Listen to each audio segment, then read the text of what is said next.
เสือเบิ่งปลาเนี่ยป่ะโอ้ใครมาขึ้นเถอะโอเคโอเคเมื่อไรวะเมื่อละโอ้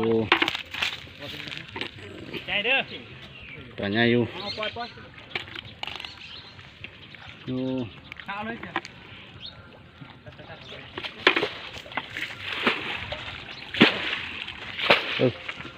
โอ้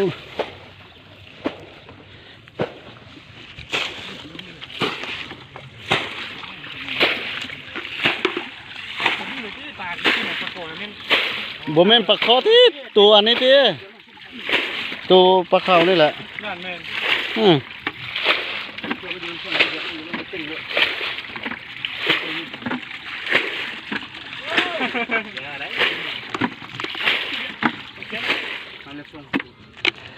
ปูโอ้นี่ปลาขาวมีแต่ปลาขาวนั่นแหละตัวปลาขาวนั่นตัวแล่นนั่น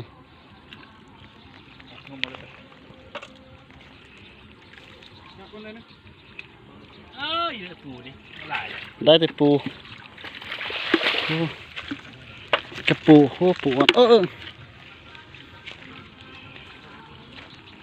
อ้าวแม่นเท่าได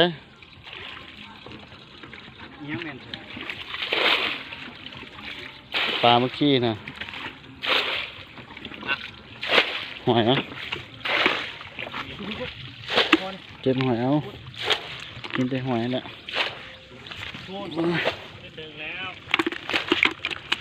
โอ้ยรถตลบ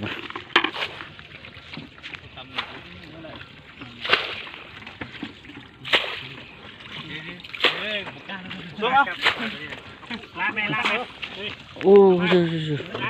ซุกลาดก่อนนะซุกลาดก่อนคิ้วๆนะนี่ปะ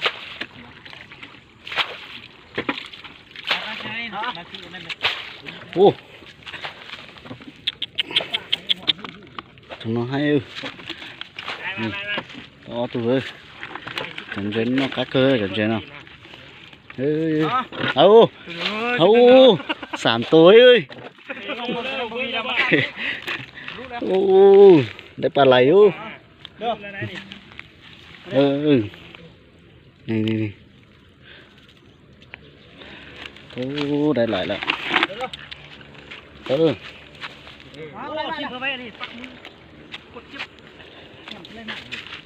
ปั๊บมือได้มาปะนี่นะ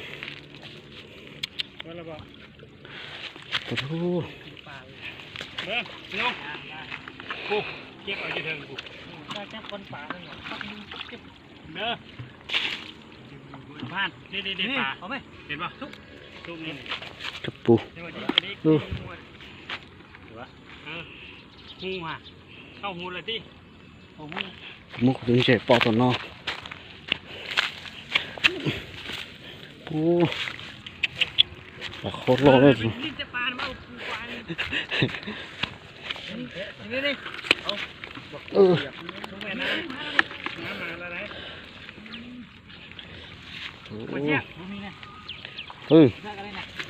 เก็บเอาตัวน้อยนี่เอา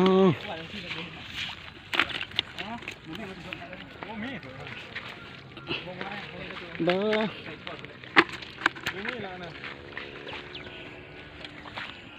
เก็บหอยนี่ด้วยล้างกระทะจำแจ่วนี่พอแล้วเล็กตัวดูนี่นะพอได้กินอยู่พอได้ปิ้งกูไปไปพุ่งไปโอ้เกือบคุยอยู่พุ่งอย่าละยังมาน่าจะมาก็ได้